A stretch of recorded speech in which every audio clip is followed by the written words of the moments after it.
Oh, Nora says Nora's waiting to be admitted, by the way. If you could admit Nora, that would be great. Quorum without me? Well, once Nora's in, we should have a quorum, but Nora's not here yet. Let me just start the meeting though. So I'm going to open the meeting, the regular meeting for the Ordinance Committee. It's March 18th and it is 7:01. And attending today, we have Ann Winterstred, Heather Dunn, Jalen Seed, at this time, and myself, Lisa Shanahan, the chair. And we have two public hearings. We're going to open the first public hearing, which is to discuss and vote on We have section. Nora. Oh, good. Nora has joined us, so I'm going to note that in the record. The first thing to do is to discuss and vote on section 10314, which is the appointment of members, increase in membership for the Board of Assessment Appeals. So, Brian, if you could open that public hearing and see if anybody wants to raise their hand to talk about that tonight.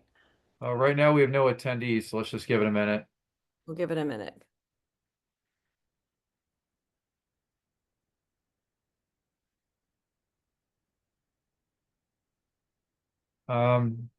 If anyone would like to speak on the BAA public hearing, please raise your hand now. Otherwise, we're going to close the public hearing as it pertains to 103-114.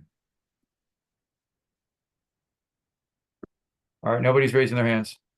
Okay, so would someone, oops, there we go. Thank you, Brian. So now I won't be able to see who's going to do this, but I'd like to ask for a motion to move. Here, I'll get rid of it. There Go we ahead. go. Because I think we know what we're doing. Oh, good. And Johan's here too. So I'd like to ask for a motion to move section 10314 to Common Council. Thank you, Ms. Dunn. All in favor of moving that to Common Council at the next meeting? That is 6 of us. I think I've got my math right. So we're all set. Mr. Overton? Thank you, Don. Yes, you're all set. We're done. Thank you. All righty. So now I'm going to open the public hearing on the vape shop ordinance. So again, if you would check Brian to see if we have anybody here to make any public comment on. All right. We only have one attendee. Diane just raised her hand. Diane, welcome. Please give your full name and address and go ahead and you can speak. Go ahead. Yes, good evening, Madam Chair and members of the committee. My name is Diane Loricella and Brian as well. Good evening. My name is Diane Loricella, 21 Little Fox Lane. Tonight I wanted just to mention, first of all, I wanted to say I was very happy that this committee has been looking at vape shops. It appears that most of the changes thus far have to do with transferring the responsibility of registering to the city clerk from the director of health and possibly the board of health. While I am not in opposition to that, I just wanted to make sure, especially in light of the mission or the purpose of this ordinance, I would eventually like to see some mention or an amendment related to who is in charge of educating the public, especially our youth, about the dangers of smoking, but vape shops. And by transferring quite a bit of the responsibility to the city clerk, I fear that there will be even less of an effort to tell the public using very creative means, which I haven't seen so far, about the dangers of vape shops. I know I and others have said there are too many of them. So I don't know if you want to have, if you could control the numbers like we've done with the cannabis shops, that would be terrific, but I know it's not the subject of tonight's hearing. So thank you for listening, and I look forward to the public comment period on the other agenda items. Thank you. Thank you, Diane. Any other people to speak at the public hearing? There's no one else. Okay, so I'm going to close public hearing on the vape shop, and I'd entertain a motion to move the vape shop ordinance to Common Council. All right, Ms. Dunn. All in favor of that? Great, we have 6 votes for that, so we're all set. So that will move on to Common Council. So the next item is to open up public participation for this evening's meeting, Brian. So I think Ms. Loricella said she had some comments to make at that time. Yes, Diane raised her hand, so I'm gonna bring her back. No, while you're doing that, I just want to thank the chief very much for all his help in writing the ordinance. Thank you, Chief Walsh, for We coming really tonight appreciate it. and for all your work. Diane, you can unmute yourself, lower your hand. And full name and address again, and please go ahead. Welcome again. Again, good evening. My name is Diane Loricella, 21 Little Fox Lane. Tonight, I wanted to comment on two of the under old business for discussion and vote. I ask that both the item relating to 6A, Chapter 94 Solid Waste, and B, issuance of citations of hearing procedures, issuance of that they not necessarily be voted on today. I know that this chairperson at times rushes things through. I believe the reason I am asking that you not vote on the changes tonight is because they both have sparked a lot of interest with the public, and I attempted my best to let the public know about this. Of course, I wish that they read the agenda items like I do, but they don't. And I would like to see more of you letting the public know what's going on in some of your committees, quite frankly. My comments on Chapter 94 are the following.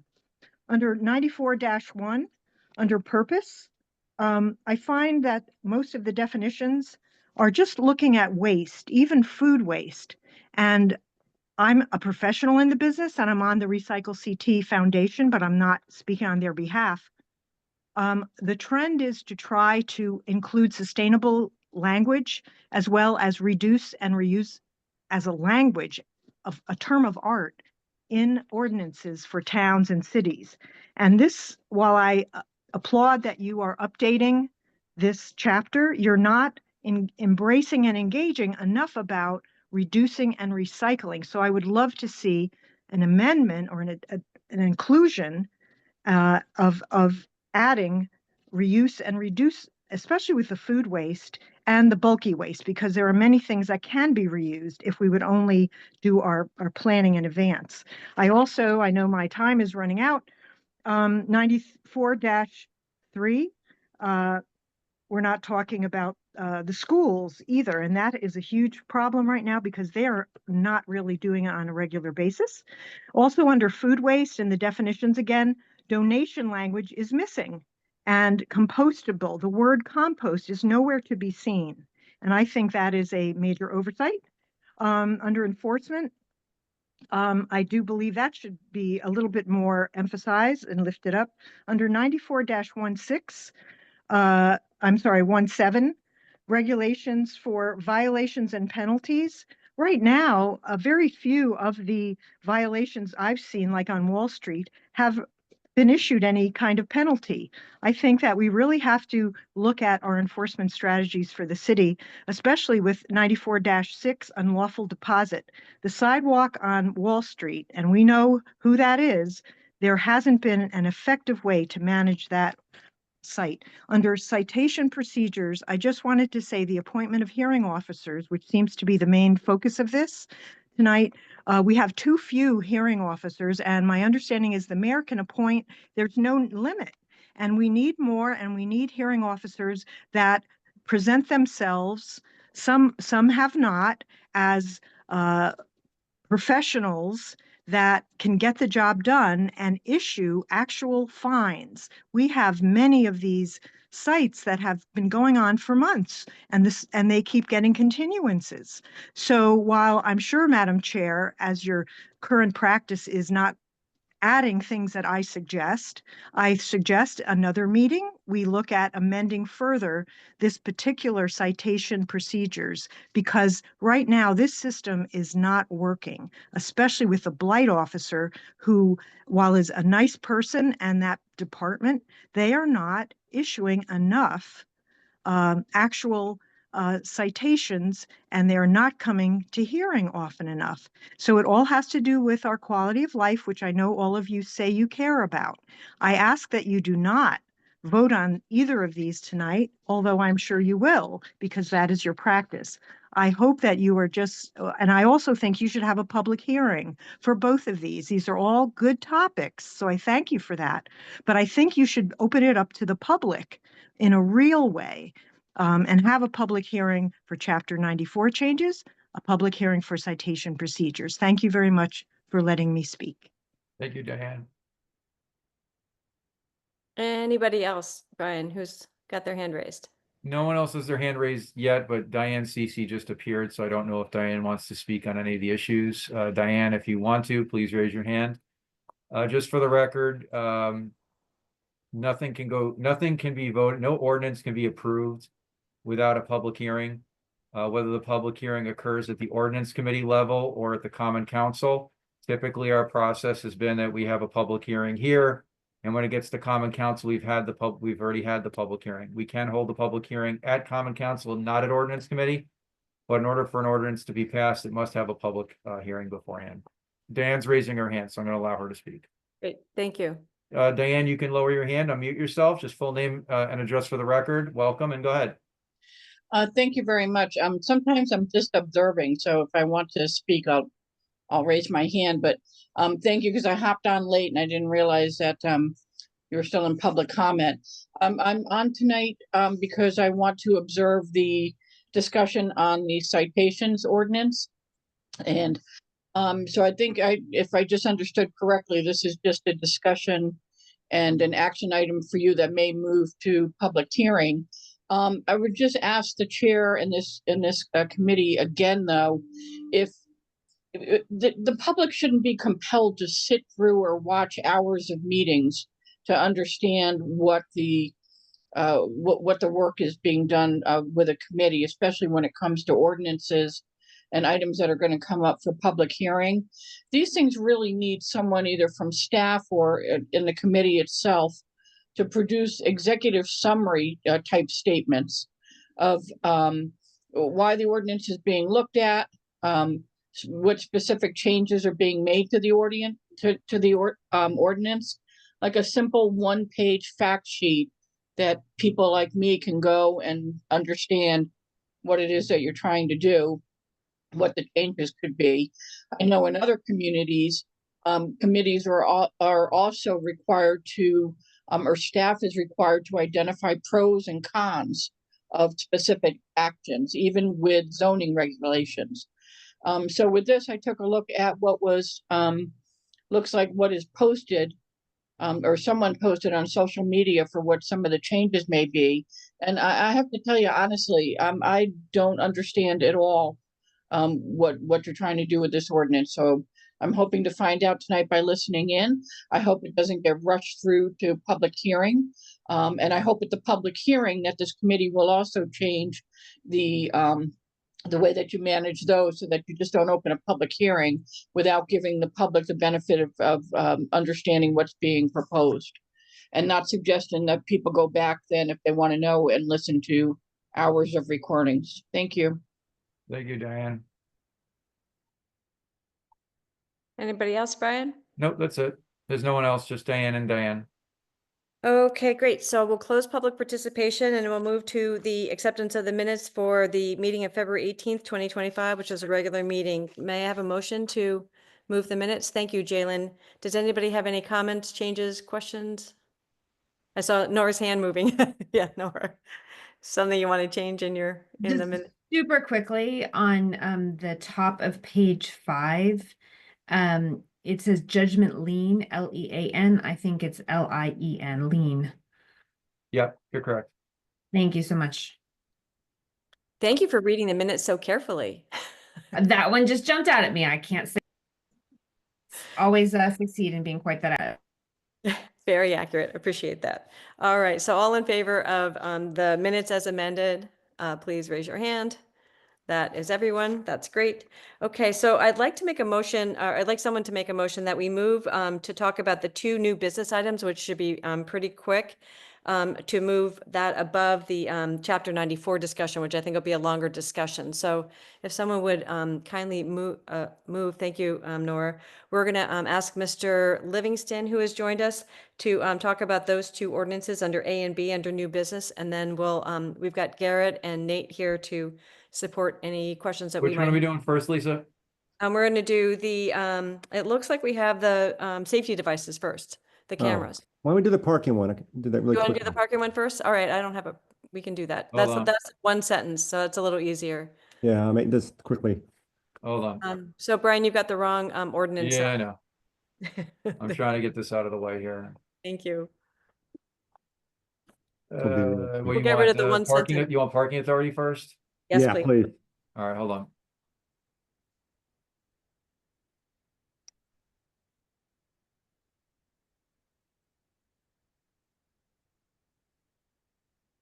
Tell me when you're ready. I can give a little background on this, why Yeah, we're, give you a little background while he's fine. Yeah, there we go. yeah. So this came about because we were looking to do more enforcement of parking tickets and the like, and improper parking. And one of the things we found was that state law didn't permit that. And so last year we worked with Senator Duff, and he was able to amend the state statute, which gave the city and other cities as well the authority to have the power to have their parking authorities enforce local traffic laws.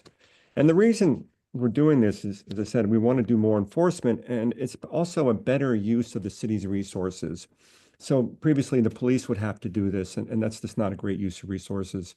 So this will enable the parking authority to enforce the regulations. So if you look at the substantive change, there's some minor changes just that didn't make sense, but it's really in Section 2 is a D. The authority shall have the power and authority to enforce the parking regulations of the city and receive amounts remitted to the city for violations of the parking regs under Connecticut, blah, blah, blah. So really, that's the operative section. That's the section that gives the traffic authority the power to do this. And another advantage I'll note, and I believe Ms. Cece is on the call, that this will also enable the traffic authority to also work on a residential parking program. I'm not saying that's necessarily going to happen, but now we have the power to do that. And then lastly, there's a line just took out a line about, I guess it's on 5C on the executive director and other employees of the authority shall not be considered employees of the city. Well, in fact, we share the costs for the employees now, but they are on city payroll. So that just wasn't 100% accurate. So that's it. That's the substance. Brian, what's on the call too, if you have any questions, but I think that's the gist of it. Is there there? Ms. Dunn has a question, and so does Nora. Sure. So we'll go with Heather first, because I think her hand was up first. She used her. Plus Heather might be having to leave us, so let's. Oh, yeah, that's let's right. We have to leave. question. She has to leave at 7:20. I apologize. So right after this, I'm so excited. Thank you guys so much for doing this. I think this is amazing. I think people would be very excited about it. The one question I have, does this mean Laz is overseeing it? Is this going to be a contract, or who do you foresee if it expands? Would we look to kind of take this on? I'm hesitant to speak for the traffic authority. My understanding is yes. Brian, you can jump in and confirm that. Yeah, so I mean, it's our contracted company that would be the leads on this enforcement. Currently, it would be Laz Parking that does that, because they're Laz staff, but they work for the parking authority. But if we were to get out of, start a new contract with another operator, then that responsibility would go on to them.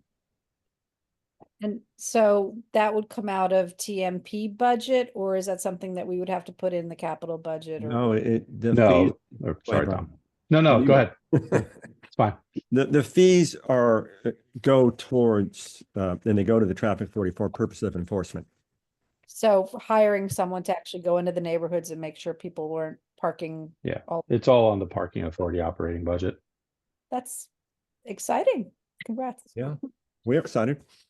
Yeah, I'm very I excited. wish you Yeah, could have done it sooner. it'll help us manage it a lot better too, in my We've not opinion. been complaining about it for a long time. I Yeah, think but- Carl and Young too will be very excited. So As I said, we wish you could have done it sooner, but it required a change in state law. thank you. Heather, any other questions? Because I know we're about to lose you. You're good to go. All Thank right. you, Heather. Safe travels on the fire. Good luck. Row 8, you said? She's gone. Yeah. Yeah. Oh, she's here. Yeah, 314 Beer Garden apparently. I don't know. Oh, okay. Oh, Bye. all right. Bye, Thank Heather. you. Be All safe. right. Nora, I think you had your hand up next, and then Anne.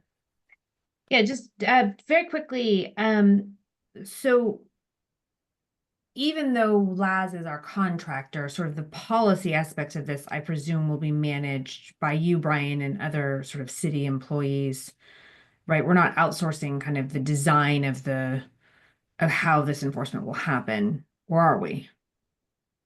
Well, I think so if the ordinance changes, it gives the parking authority the operational capabilities to do the enforcement. And I think that any policy or procedure that gets put in place to make this operational would go to the parking authority board to approve, Okay, terrific. which then would give the power to our parking operator to follow those procedures. Okay, but the policies itself will be subject to public review through the authority board. Yes. Great, terrific. And then the other question was just, I see the addition of the Director of Transportation, Parking and Mobility to the authority, which makes sense. But I did wonder about the removal of Public Works. Yeah, I should have mentioned that. Yeah, that change was basically to reflect the current city structure. That language was there back when it had never been addressed when they did the reorg. And so this is really just a housekeeping item. Because the TMP oversees the parking authority, so to speak. Okay, so there isn't value to having Public Works also be part of these conversations and sit on the authority? They haven't been sitting in now. So again, this is what's reflecting the current situation. Okay, thank you. So if Nora's all done, then we turn to Anne. Thanks. I just had a follow-up. Excuse me, I have a cold, so I sound a little froggy, but just a follow-up for Tom. Could you say a little bit more about this potential benefit or avenue to a residential parking program? Could you just say a little bit more about that? Yeah, and maybe Brian wants to address that as well. Really, until now, we haven't had, the traffic authority hasn't been able to implement a residential parking program. And so this would give them the authority to do that if they deem it appropriate. And it would obviously depend on, a lot of conditions would have to be satisfied. But Brian, I don't know if you want to add anything else to that. Yeah, so the parking authority historically, we could only manage and give violations on metered and time regulated spaces throughout the city. So if we had if a resident parking program was in effect now, we couldn't assist with any of the violations, or no one could manage it properly. So having the ability to set up residential zones and being able to enforce it is going to allow us to manage it, actually manage it, and make it, an actual program that can be, that can be followed and enforced. Great. I think that would be really beneficial. Yeah. Thanks. Yeah.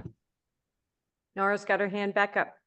Sorry, just for clarification though, maybe this is what I'm trying to, so who would designate which zones? Is that going to be an ordinance? Is that going to be a decision of the parking authority? How would that actually get implemented? Who would have oversight over the establishment of a program like that? The parking authority would have the ability to establish those rules. Stanford, as an example, you have to have, I think a street has to have 65% of the residents sign a petition and put a application in with a fee on that application. Once that application gets submitted, then the traffic department of Stanford does a study of that street or neighborhood, and they make a determination whether or not it's a feasible location for a residential zone, if there's even a need for it. And then once that happens,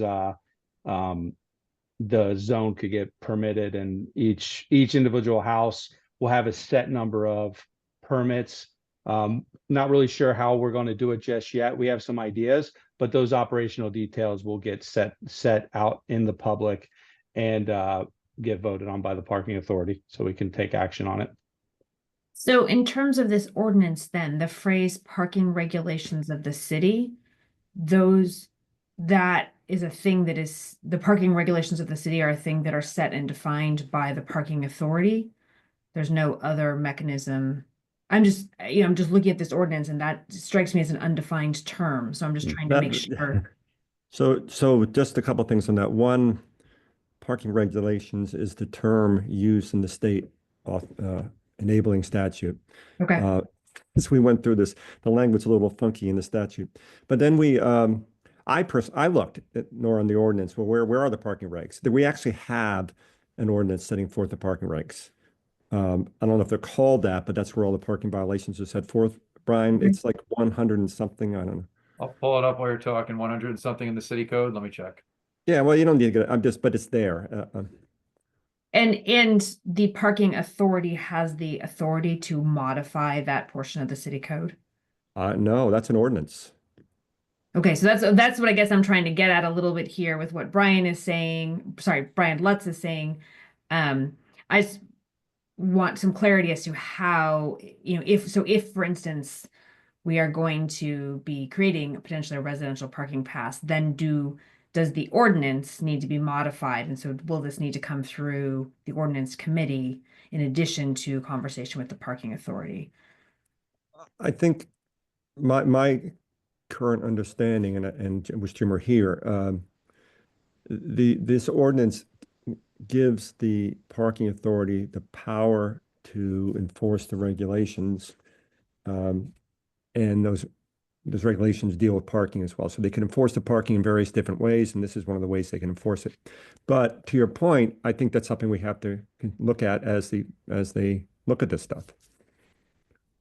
Right. Okay, makes sense. I just was trying to understand, whether this was whether it's going to be more necessary or not. And it's, so thank you. That's helpful I guess it sounds like to come as the planning gets developed as to whether we need additional, changes to the city code on this or not. Yeah, I can't say with 100% certainty we don't, or we do. I don't. Yeah. Yeah, sounds like the planning will need to get a little farther before we can answer that. Okay, thank you. Okay, so we'll, I don't know that, Tom, are you ready to move this to public hearing? Yeah, I feel like there's Well, not really. you guys. I mean, I feel like there's not a lot to be more discussed on this unless committee members need to take a harder look. It's just a couple of sentences. And it does give us the ability to enforce these new regulations. So I would entertain a motion to take this to public hearing at our next meeting, which is in March. I mean, we're in March, in April. Forgot where we were. Somebody want to move it? Nobody want? Thank you, Johan. Great. So we will move this to public hearing on this vote. So all in favor of moving it to public hearing in April? Great. I think that's everybody. Good. And I should just mention while we're talking about it, what the date of the meeting is for it's April 15th.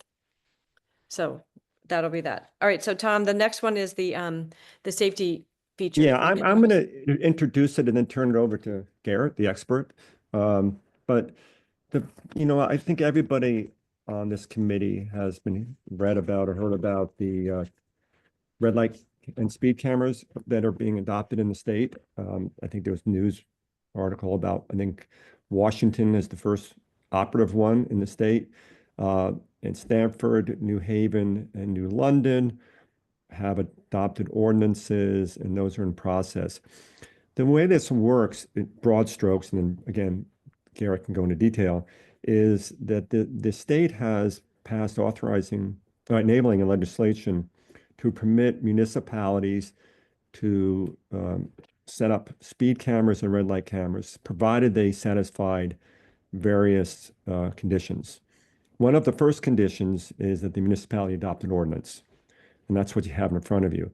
There are also a lot of different conditions that have to happen after that to make sure that the locations and use of these cameras satisfy state guidelines in terms of where we locate them, why they're located there, and so forth and so on.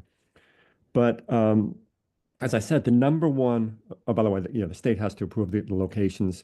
But as I said, the number one thing we have to do as a municipality is adopt the ordinance. Now, this ordinance is based in large part, I would say to at least about 90%, on the ordinances in New London, Stamford, and Hartford. They're all basically identical, and my understanding of the reason for that is so that it simplifies the approval process in Hartford. We don't want to give them something new to slow the whole thing down. This one has tried and true. It's worked. We've made some conforming changes for Norwalk. I don't think nothing of substance. There's one thing I will note, and by the way, this largely mirrors the statute. One thing I will say on the draft before you is we had put in a section 8, which authorized the removal and immobilization of motor vehicles. And that one was in Stanford. And we put it in there for discussion purposes. After further review, we decided that that's not warranted at this point, and Garrett can go into the reason for that. But other than that, I think what you have in front of you is a pretty, as I said, tried and true ordinance to govern these devices. So I can turn over to Garrett, or you can ask me or him any questions, whatever you prefer. Yeah.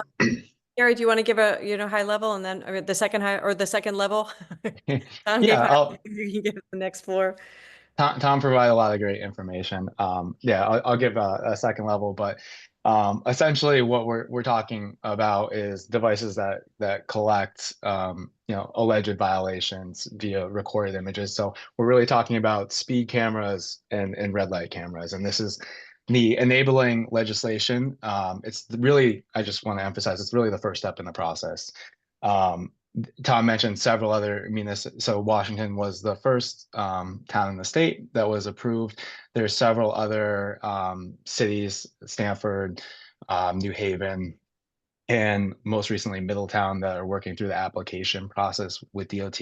But we're in good company. There's a number of municipalities that are pursuing ordinances in the state, and also looking at RFPs, RFQs to get vendors on board to help them with this process.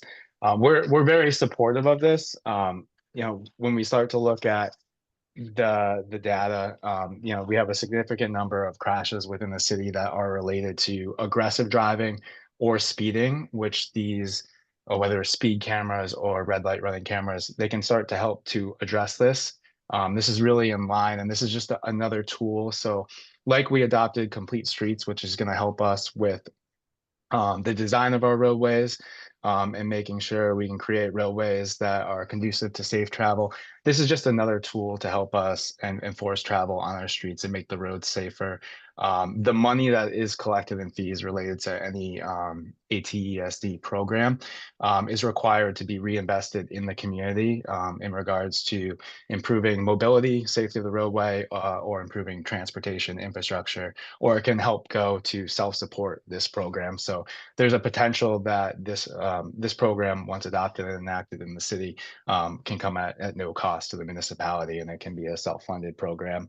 But there's a lot of data and research, both at the federal level and the state level, in regards to the efficacy of these, in relation to the reduction of fatalities and serious injuries on the roadways.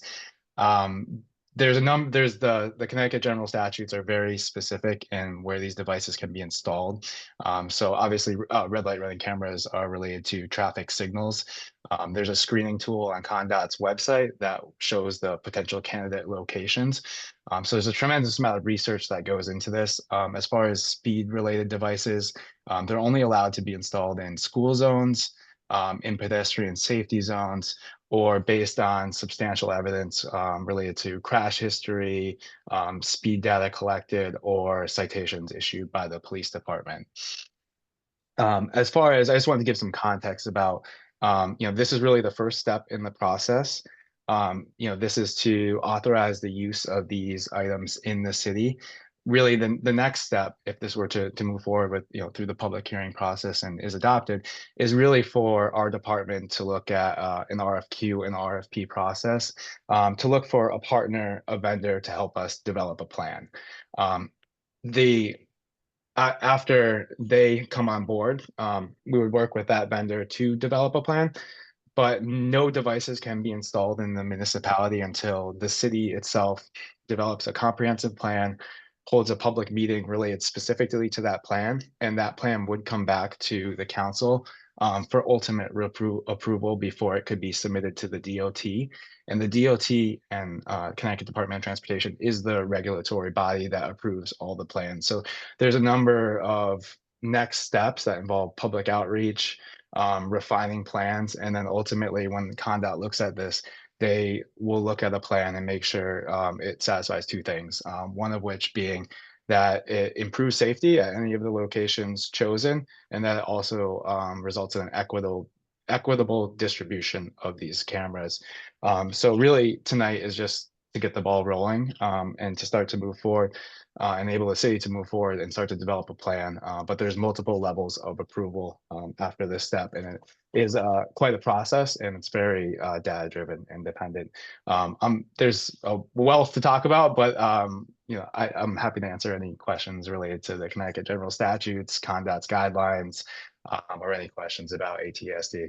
We've been very involved, and I'm joined by Nate Fankenel, one of our junior engineers who's done a lot of research into this. Thank you, Nate. And thank you, Garrett. All right, Nora's first up with questions. So I do see obviously the privacy and personally identifiable information pieces of this.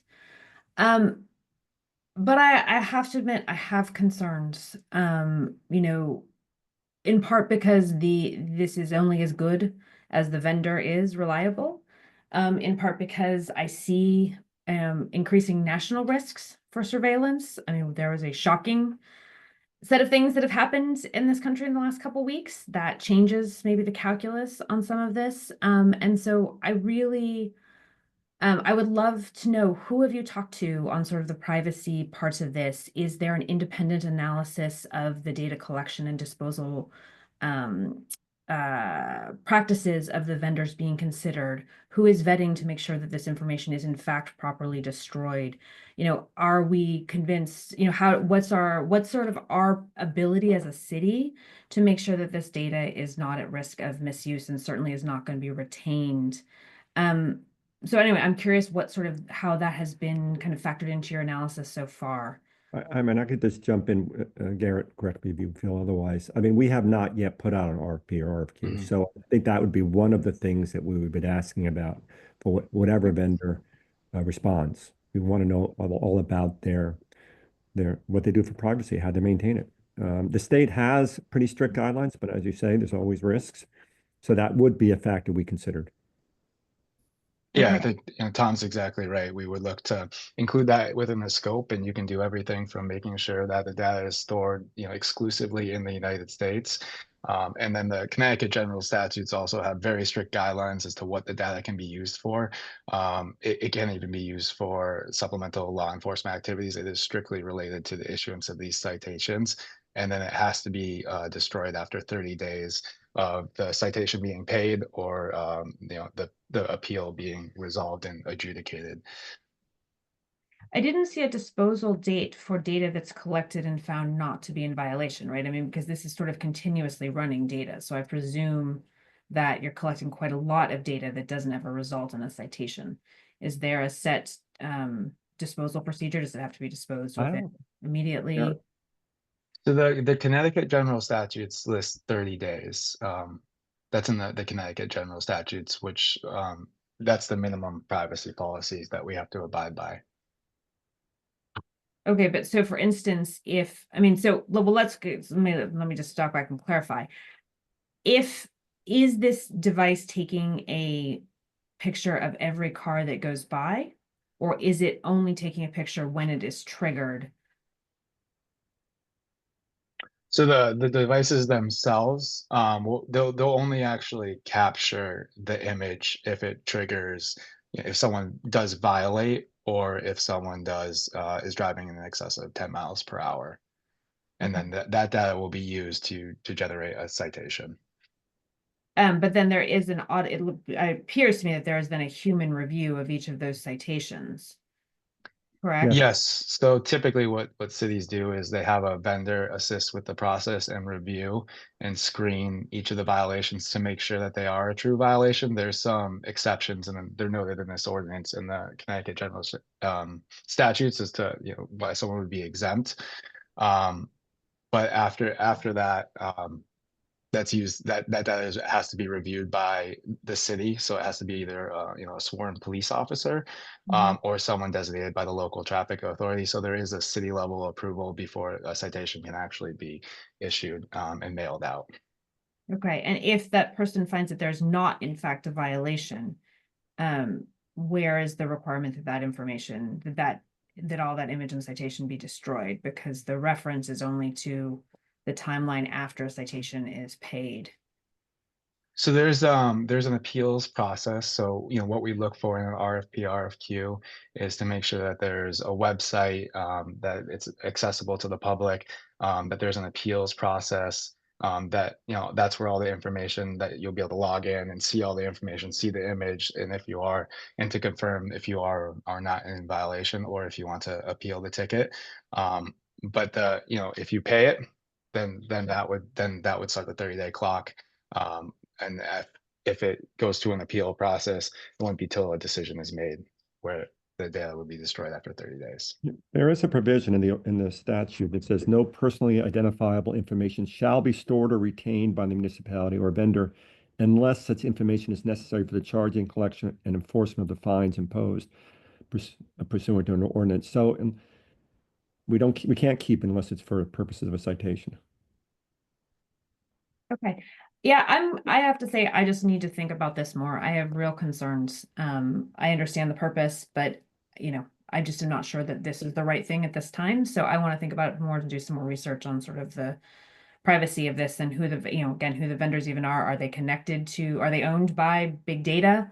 You know, again, we've seen a lot of evidence lately that things are not necessarily always being done the way that they're supposed to. So anyway, I appreciate the thoughts on this. I certainly understand the concerns driving it, and you know, safe driving on our streets is obviously a concern, but I'm not sure that this solution is one I'm comfortable with at this time. So Thank you. Those are important things to talk about and to do some additional research on. Anne, you had your hand up, and Johan, did you have your hand up, or are you? Oh, no, Garrett answered the question, a couple of things that I had, questions that I Okay. had. So thanks. Anne next. I just want to make a few comments. I know this is very beginning stages. As Garrett said, this is going to be a multi-stage process. And I know that we'll be having subsequent discussions about all of this at different levels. I mean, I'm echoing Nora's concerns, and I think the public trust, engaging the public trust in this program is going to be really huge, particularly for lower income or burdened residents of the city, because when you have a fixed fine that's assigned to something like this, it can be very burdensome for folks that are in the lower. It's burdensome for all of us, but it can quickly sort of escalate into accrued fines that are not paid, and then suspension of licenses. And, you know, so I think there's just a lot that we're going to have to discuss as this goes forward. The public safety piece is very important, and I'm in favor of that. I just think we're going to have to look at the transparency, the oversight, you know, the calibration of the devices, just to really understand how all of that is going to be monitored. Excuse me. Yeah. Two things. Would it help to have a vendor come talk to this committee?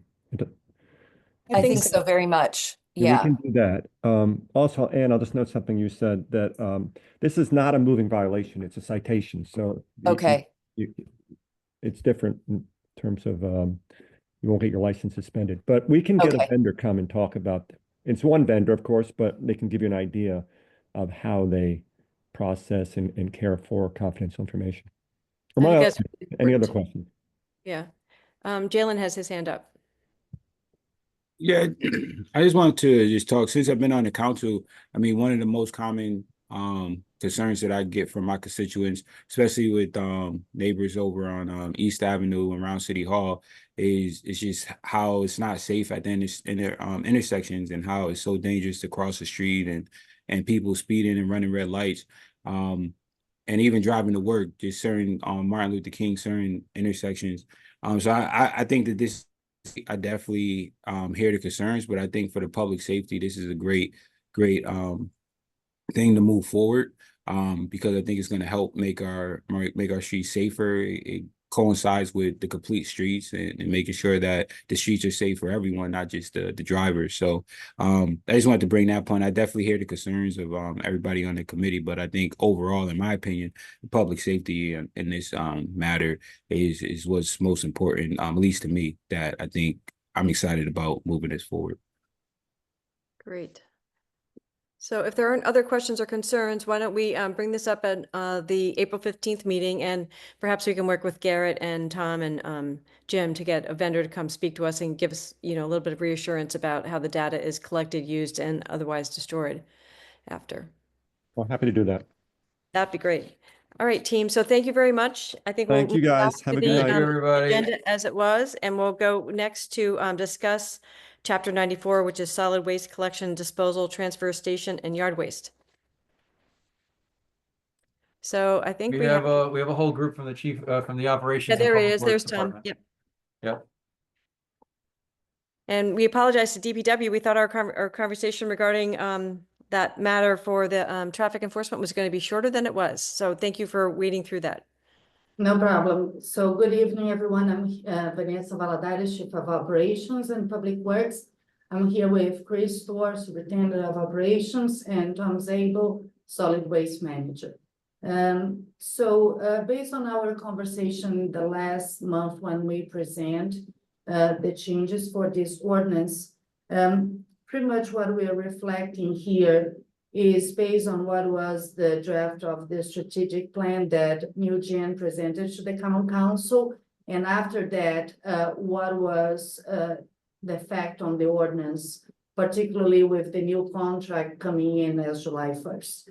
So I just want to highlight pretty much there are two major changes that I think that is important to highlight that we ended up incorporating here. And then the third was just more some of the definitions. So the first thing that we pretty much changed was related to the opt-out. As we mentioned before, currently, we only collect on the collection system, we only collect solid waste within the 4th tax district. And the residents do have an option to opt out. And they receive a tax fee related to that solid waste within the 4th taxing district. When we were through the whole process of the strategic plan, and then when we did a big research on how was our operations, we realized that when we were driving the routes, a lot of the residents that was an opt-out was still putting their beams outside. And just to be fair, probably most of them didn't even know that they were an opt-out. We understand that sometimes there are new residents that buy new properties, and maybe the previous owner was an opt-out. Vanessa, don't want to interrupt. Is that 94.7C you're talking about, the opt-out? 94.7, yes. Correct. You're talking about right here, city shall not charge any, this section right here? Yes. Okay, Correct. thank you. So, so that's what we ended up addressing there, that now, if you're within the 4th taxing district, there is no opt-out option. And the way that the contract now runs, it will be, we're paying our new contractor by unit. So we do have an accurate number of who is going to be collected, and we know exactly who we're going to bill. So this was one major change that we are proposing in the change of the ordinance.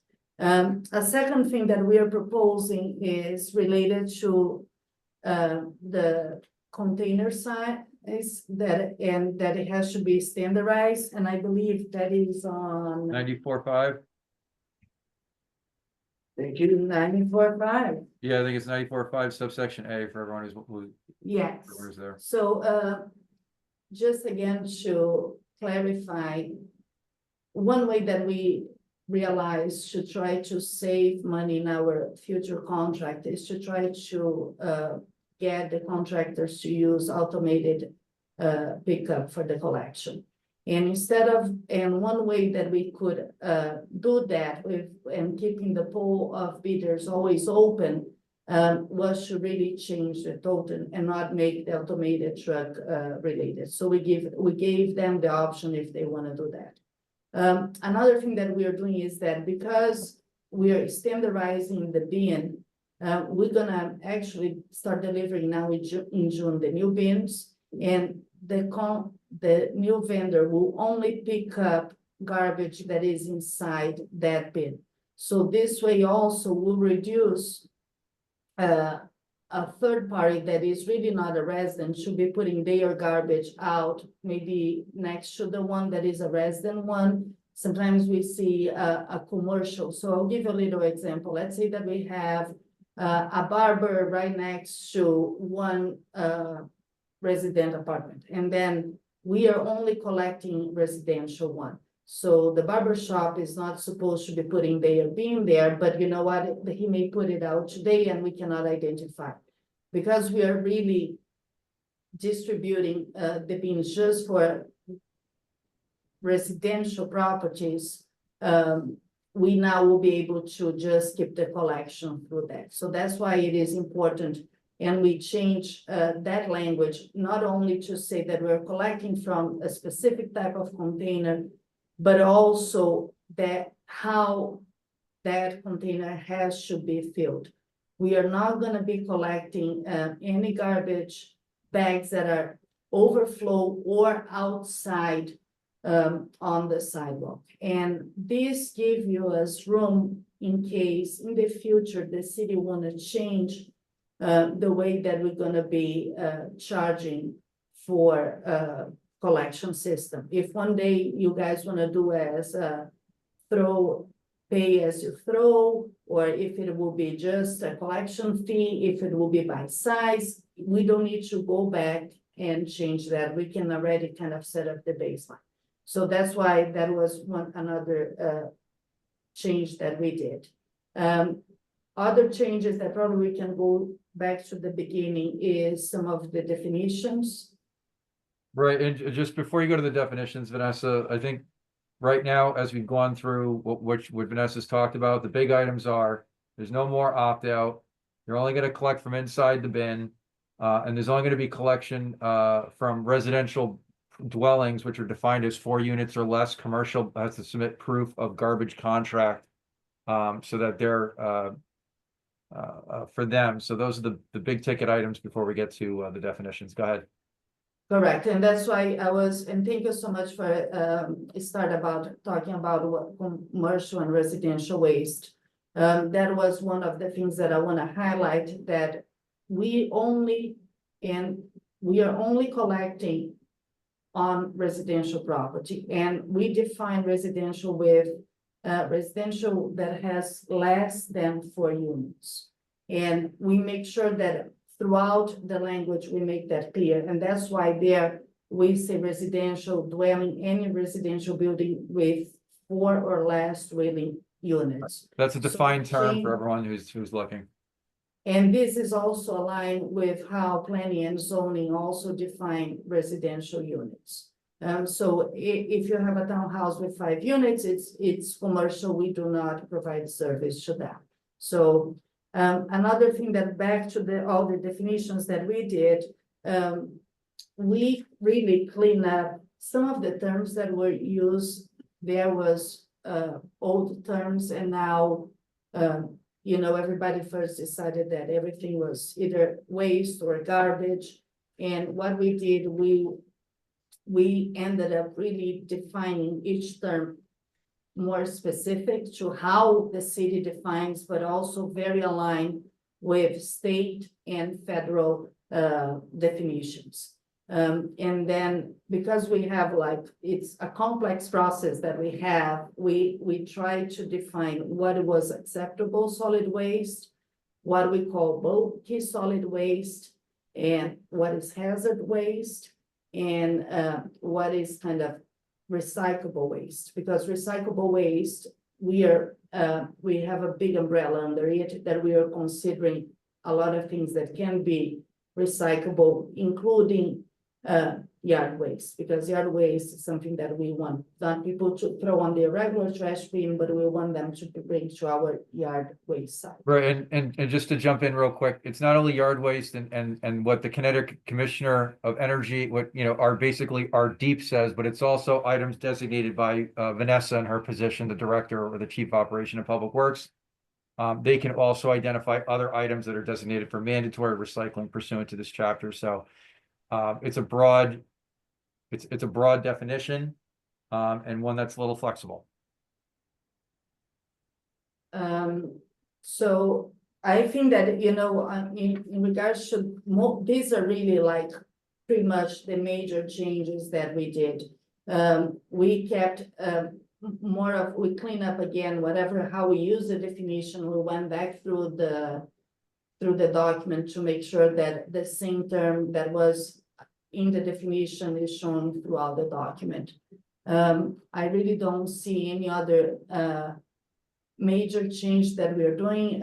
Also, Nora, I understand you had the concern about the noise ordinance, and we did address that. I just want to point it to you. When we go back to all, as you know, every hauler or everyone that would have that will be transporting solid waste within the city has to come for a license with us. And what we did is we told them that they have to follow all the city requirements and all that. So that's where we are trying to tie that. And so this would apply to everyone. So even if we have like a hauler that is doing something that they are not supposed to be doing, we'll be able to also address that. Another thing that I want to highlight in general, when we look at this ordinance, sometimes we do see people not following everything the way that we like. And unfortunately, the last ordinance didn't give us the language to either apply a fine or to send a letter to address that.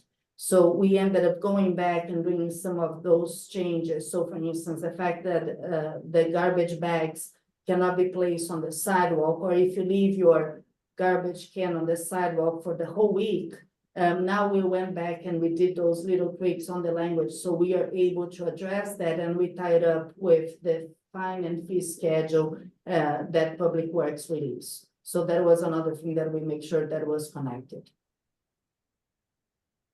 Oh, and then 9418, Vanessa. About the disposal pass. The 1 ton free. Oh, yeah. So this was not a change, right? We are just kind of again clean up the language. We're still keeping the 1 ton free for all the residents. We are just making sure that they understand that 1 ton free is overall. So that includes all the drops at the transfer station as well as on the yard waste. Yeah, I mean, so again, there's a lot of what appears to be changes in here, but a lot of it is just cleanup or changing words because definitions have changed slightly. But the big ticket items are you cannot opt out anymore if you're a residential dwelling with 4 units or less. Commercial has to submit proof of a garbage contract. You have to remove the bins from the street and place them out in a timely fashion. We discussed the 1 ton free of garbage. It's for all garbage, and there's standardized bins. Those are the big items. And so again, it's also time sensitive as well. Yeah, and Brian and Vanessa, if you could tell why it's a little bit time sensitive, because it's our contract, right, that starts on July 1. You just July flesh 1. it a bit. Yeah, well, remember that now we're in we have just make this bid out, and now our new contract that will be starting as July 1st will follow all that is reflecting on this ordinance. So we need to make sure on our end that we have that already on the ordinance, so people have. So again, we are going through the transition of these 2 contracts, and now we've been meeting with the vendor on a monthly basis to be able to do this transition very smoothly.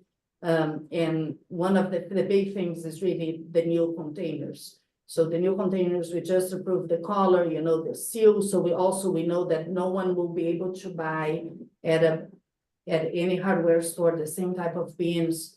And then we're going to be already rolling it out as early as June.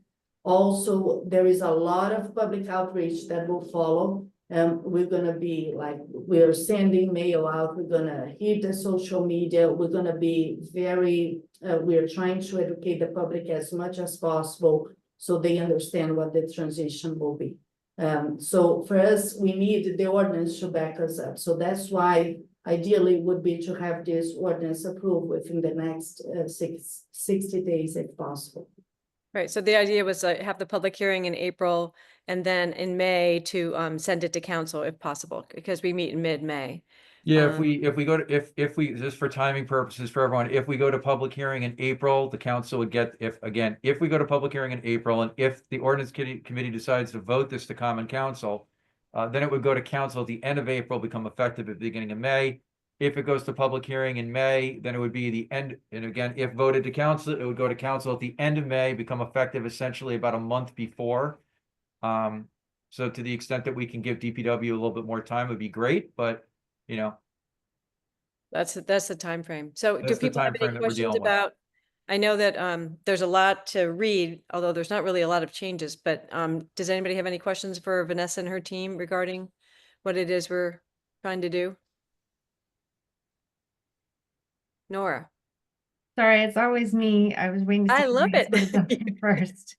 So Vanessa, first, I want to say thank you so much. I really appreciate your addition there of the language clarifying the expectation that everyone abide by the city rules and regulations, and that not doing so is a grounds for revoking their license. I think that that's terrific.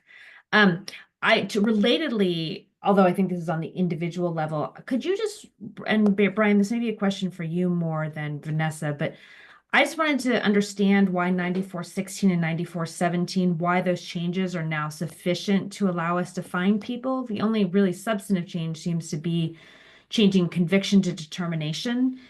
And I don't have an issue with that. I just wanted to make sure that this is now really is sufficient, that if, you know, DPW does decide that a system of fines for failure to, properly place your trash is appropriate, that this really does give them sufficient authority to do that. I believe it does. Okay, It's great. gonna be similar to the, in terms of the process, it's gonna be, the people are gonna have the right to appeal and get due process and go in front of a citation hearing officer. As we'll discuss in the next ordinance, the issuance of citations seems to fit best when we're talking about citations that are tied to land.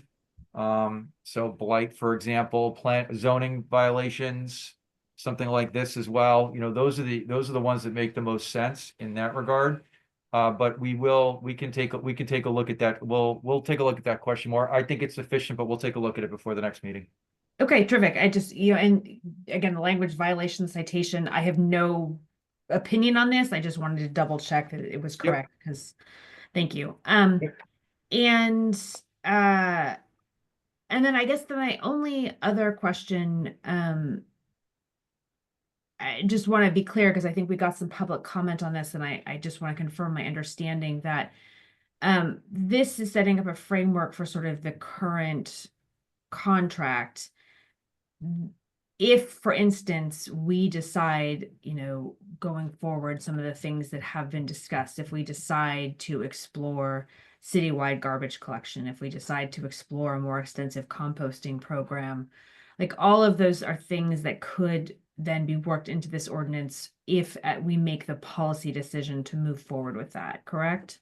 That's correct. So we already left the language in a way that is easy to change. So let's use the example of expanding the collection.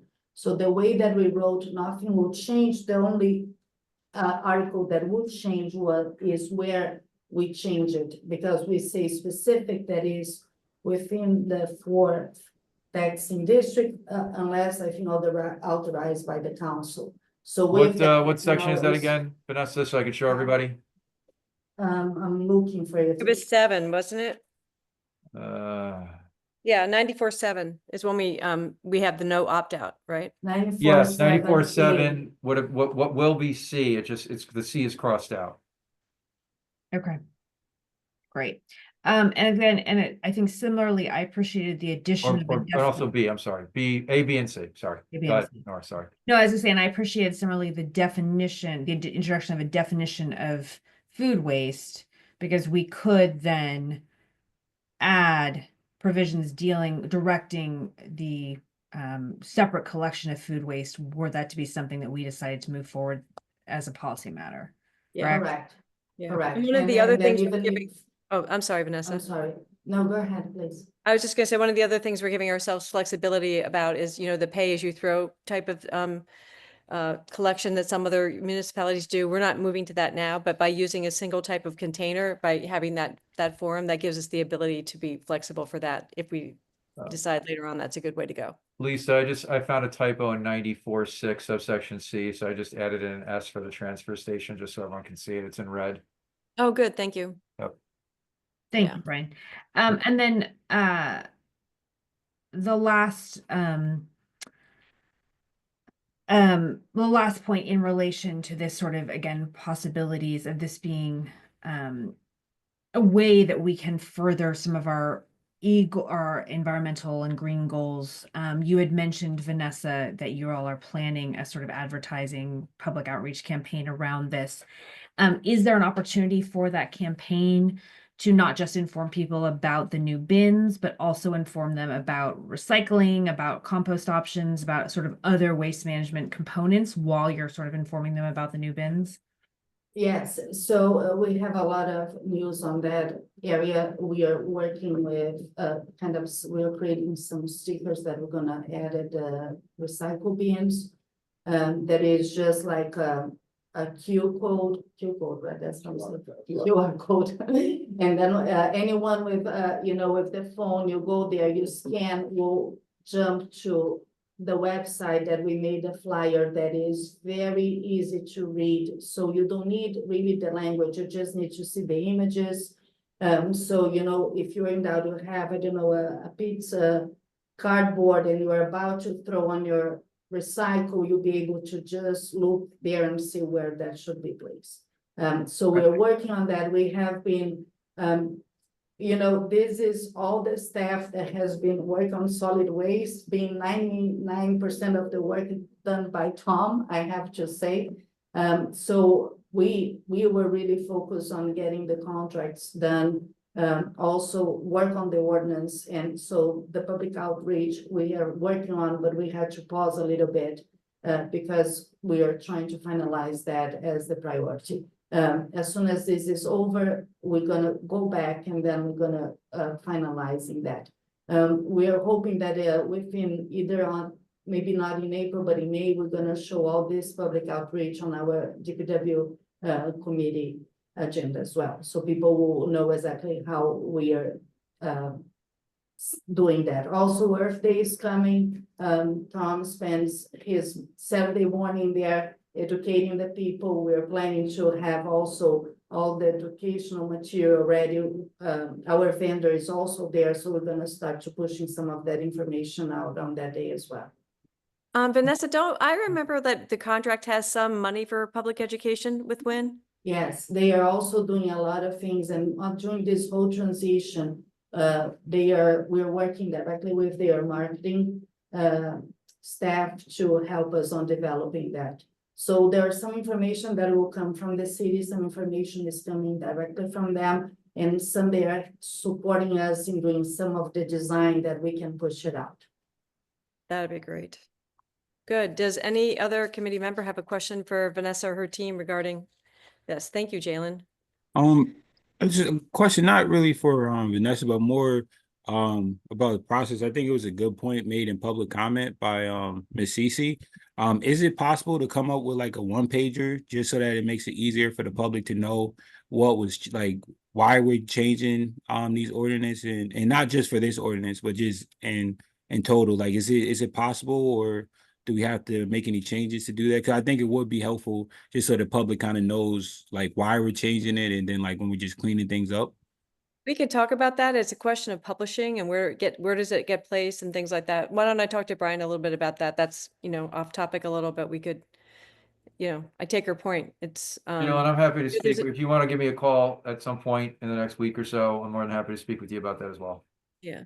I mean, there's a But- lot of nuance to our committee meetings. Like there's so much data. It's, I feel people might suggest that we're misleading them by, summarizing in some way. So it's a tricky thing, but I guess we could always refer people to the public hearing if they have more questions, or to the council meeting. Yeah, I just think for the notice for the public hearing, it just might be helpful. Yeah. Great. So do people feel comfortable moving this to public hearing next month, or do people need another month to do the reading? How does the committee feel about it? I feel like I'm steeped in it because I've been working with Vanessa and team over this for 2 months now.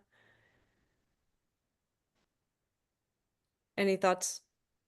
Personally, I'm okay with moving it forward to public hearing. I think that, we heard a good explanation of what the changes are. And I think that quite frankly, most of the longer term, larger changes still are awaiting policy decisions that, will get made, through DPW committee, through the Public Works Committee and other things. But I don't know if other people have thoughts on that. I kind of view this as a scaffolding, but here we go. I Ian was had- just gonna echo that. I really appreciate the work that you all have done on this and the time sensitivity. I'd like to respect that as well. And I would be comfortable moving it to public hearing. Okay, so do I have a motion? The only thing I'd say is time sensitivity, 1, 2. The big items that we mentioned during this meeting about, no opt-outs and things of that nature. Those things I think are pretty clear. And if there were other things that needed to be tidied up after that aren't time sensitive, whether it be the violation citations thing or something like that, I think we can get the definitions updated. We can get the major points that they're trying to get done in a timely fashion so that it can get out to the public prior to the new contract. And then we can always clean stuff up afterwards because those would be small fixes. Can I say, Brian, so with the violations and citations, we have clarity that the goal, right? Because I feel like that's always the issue, right? If we need to make small changes to the language, as long as the goal doesn't change, as long as the objective. So we have clarity that the goal is to align this chapter with the existing citation process and the existing violation schedule so that. So I think the goal, 1, is to make, sure that people follow the rules, and if they don't, then they're gonna get fined, 1. 2, we have this issuance of citation thing that's kind of trailing it. And so logically, it makes sense that, bless you, if there were changes that were made to the issuance of citations, because it's not gonna be on the same schedule, we could always come back and make those changes to this in order to there'd be just only 2 sections or 1 section as opposed to 18 or 20 sections. And We then want to also, make sure like, that this they're. isn't really, and this wouldn't be a critical thing that if we had the public hearing and we made a fix to a word or two, would you consider that to be a big change? Like, I mean, It depends on the size of the fix, but if it was a sizable enough fix, we just leave it alone. We pass what we can pass, and then we come back and we can come back and deal with it. Again, because the issuance of citations is going to be central to how we deal with all these other ones, because we're trying to make a centralized hub for how we do these things. And obviously, this chapter 94 was written a long time ago and isn't in line with this right now. And this one is trailing it. So there's a very good chance we're going to have to come back, but it would be a very targeted strike when we come back. It's not the whole thing. We're trying to fix a very broad goals that they're trying to implement. We can always come back and fix that specific section if necessary. got it. So with that said, are we comfortable for someone to make a motion to take this to public hearing next month? Oh, great. Thank you, Jalen. All right. So all in favor of moving it to the April meeting? Great. All right. Thank you very much, Vanessa and team. Thank you. Thank you, Please, Tom, Chris, and I just Tom, want to Chris, and also Vanessa. thank Thank you. you, all your support, and also Brian's support, and of course my staff, Tom and Chris. They were essential for us to get to this point. I really appreciate everyone's time and input. Thank Yeah, Have a and good we evening. thank you guys for staying so late. We're so sorry to Thank keep you you. from your families. So thank you all. So we have one last item on our agenda, Brian, which is to discuss and vote on the new proposed ordinance of the issue of citations. Very timely with this conversation. So if you can bring that up. We saw this last month. We just brought it up very briefly. There were some questions, so I had to go back into, just bear with me 1 second. I don't want to lose what we were just doing. So just give me 1 second and we'll get up to that. Okay, so we had questions at the last meeting about that were raised by Heather. So I went back and took a look at it, and you can see my comments on the side. The first question was whether we need hold harmless language for the hearing officers. And I'm trying to pick up my answer here. 67A, which is part of the city code, discusses municipal officers that are elected or appointed. The mayor appoints citation hearing officers for both blight and zoning. Those are the 2 best examples I could find. Therefore, appointed citation hearing officers would be covered under 67A entitled municipal liability as long as their conduct was not malicious, wanton, willful, or ultra vires act and was in the scope of their employment, much like any other employee or officer appointed or elected for the city. So that answers that question as it pertains to Nora. To Heather, subject to common council approval. There was a question about that. Based on what I located concerning zoning, citation, and blight enforcement officers, they are not subject to common council approval. The mayor appoints. And you can see that right here in City Code Section 117-8, subsection B, and City Code Section 58-4, subsection D. That's for blight and zoning. Mayor appoints. It doesn't say anything. It doesn't say anything about the common council approving these appointments. So those are the questions that were raised by Heather at the last meeting. And again, we haven't had this very long, so people need another month to look at the issuance of citations and hearings procedure, and they have to get more questions or to make sure that all their concerns are answered before this goes to a public hearing.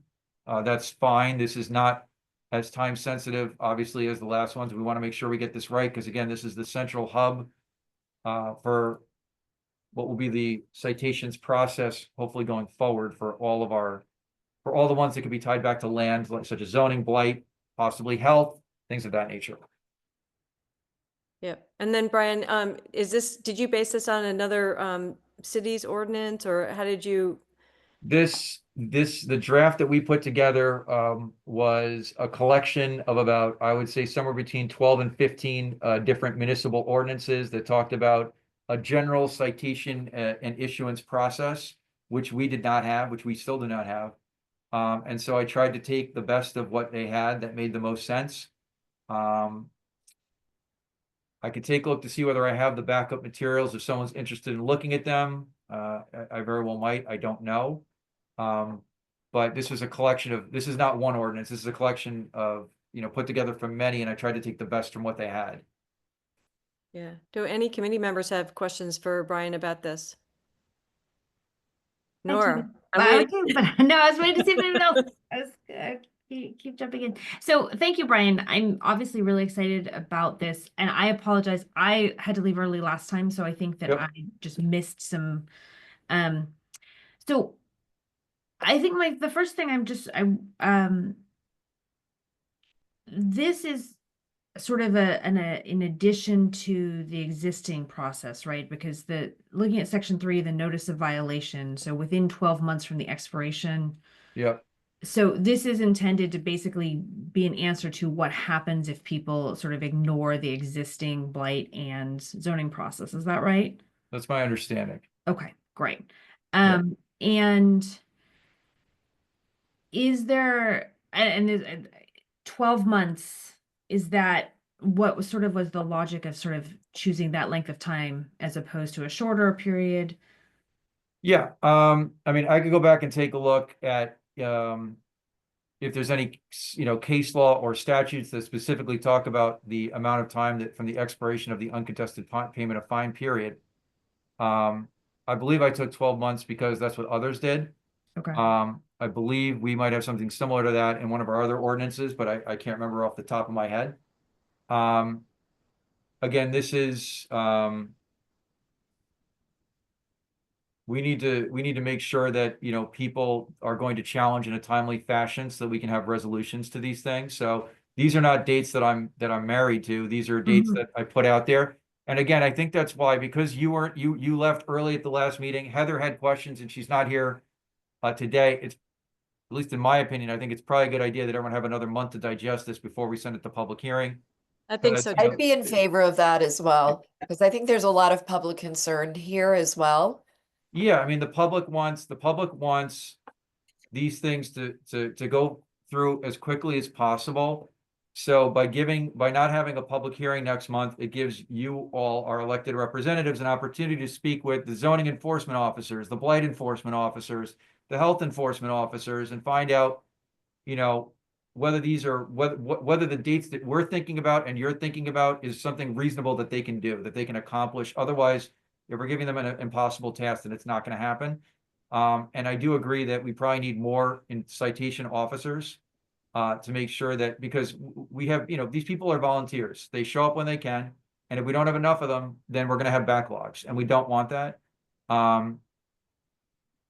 I'll ask Attorney Sapienza, who does a lot of the blight enforcement in our office, because he has a lot more familiarity with that, to find out whether, I'll give him a copy of this and see what his thoughts are, get his comments on it, see what his thoughts are about this. I believe he's seen an earlier draft, so I don't think he had any strong comments one way or the other, but I can ask him about the timing issues, because he's sensitive as to the blight issues. But it might be helpful for you guys to speak, because a lot of people seem to have a problem with how long it takes. And part of it is the statutory process that we're kind of hamstrung by the state. But the other part is we just don't have enough volunteers. I think that's part of it too. Yeah, no, I think that's really helpful insight, and I'd be very interested to hear, you know, his thoughts as well. Because 12 months does seem like a long time, but if the state statutory process is such that that is in fact not sort of an excessive period, then that would be helpful to know, so that we can explain to folks, you know, sort of where that comes from. And I do think that, you know, as I understand it, a lot of the concern stems from kind of repeat violators. And so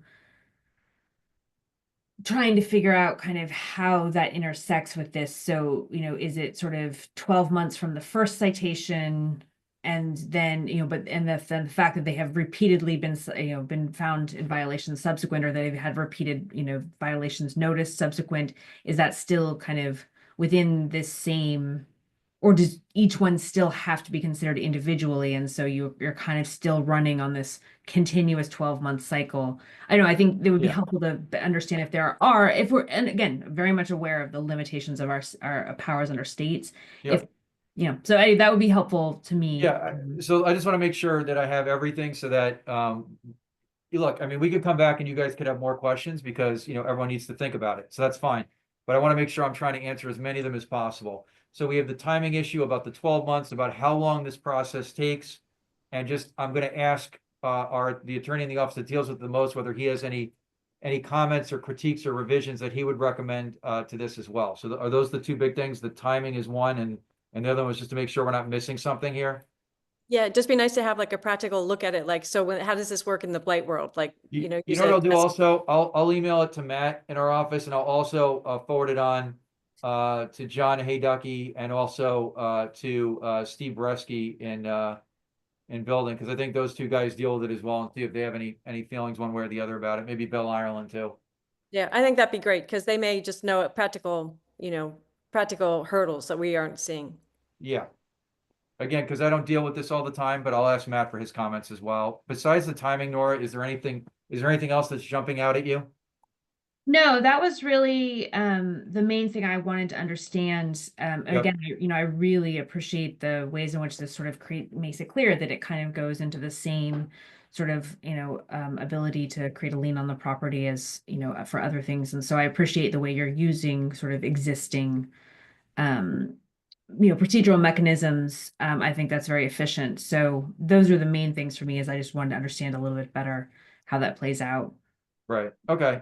You know, the other thing we can do is, in the time between now and whenever it comes back up again, so probably April, we can also take a look at how this is discussed in blight, because obviously this is going to have an impact on blight and in zoning, and just see if we pass something that's similar to what we have now, how many changes or what kind of changes are we actually talking about in those two as well? Because again, what I was talking about with Chapter 94 could also affect blight or zoning. We might have to come back and make changes. But again, if we can get this right, if we can get this ordinance right, then those things should obviously hopefully clean up as well. And then we hopefully won't have a problem going forward. Yeah, I like having one process for all of these different types of situations. Yeah, because then we might have to go back anyway and say, you know, in the blight thing, please see chapter, and then just, even if it's as simple as that, because we want people to be able to find these things. And if they're going to blight and they're talking about this, we want to tell them, hey, this is the process. We want to make it as clear as possible. So exactly. So we probably have like little technical cleanups like that, but that's like not a big deal. Okay, so good. So we'll move this forward to the to our next meeting in April 15th. Great. So then with that said, I think that we can entertain a motion to adjourn. Anybody? Also move and say thank you to Brian. Exactly. You Thank guys you, have a great Brian. night. All right. Thanks, everybody. Have a nice evening. All right, be Good safe, night. everybody. you. Good night. Got a All lot right. done. Take care.